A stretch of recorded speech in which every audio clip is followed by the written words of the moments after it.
ஏழாம் வகுப்பு கணிதம் பருவம் 1 பாடம் 2 பயிற்சி 2.1ல் 3வது கணக்கு தான் இந்த வீடியோவில் பார்க்க போகிறோம். சுரேஷ் என்பவர் மாநில அளவிலான சதுரங்க போட்டியில் இணைகர வடிவிலான கேடயம் ஒன்றை வென்றார்.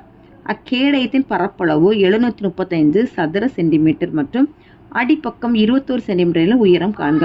இப்போ இதுதான் இணைகர வடிவத்தில் இருக்கக்கூடிய அந்த கேடயம். இப்போ இதனுடைய பரப்பளவு தந்திருக்காங்க, இதனுடைய பரப்பளவு ஃபுல்லாக தந்திருக்காங்க, அப்புறமா அடிப்பக்கமும் தந்திருக்காங்க. இப்போ நமக்கு அது உயரம் என்ன அப்படின்னு கேட்டிருக்காங்க. சரியா? பரப்பளவு = 735 சதுர சென்டிமீட்டர்,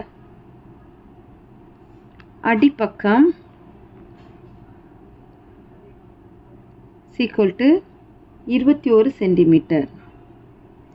உயரம் தான் என்ன அப்படின்னு கேட்டிருக்காங்க. உயரம் = என்ன அப்படின்னு கேட்டிருக்காங்க. பரப்பளவு ஃபார்முலா என்னது? B/H சதுர அலகுகள். B/H = 735. இப்போ எல்லாம் அடிப்பக்கங்கும்போது B தான் அடிப்பக்கம். 21 × H = 735. இதுலேருந்து H = 735/21.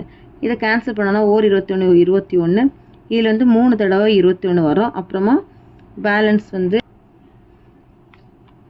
21 3 தடவை வருமா? 63. 73லேருந்து 63 போயிடுச்சுன்னா மீதி 10. இப்போ 105. 105ல் 21 எத்தனை தடவை வரும்னா 5 தடவை வரும். இப்போ H = 35 சென்டிமீட்டர். therefore உயரம் =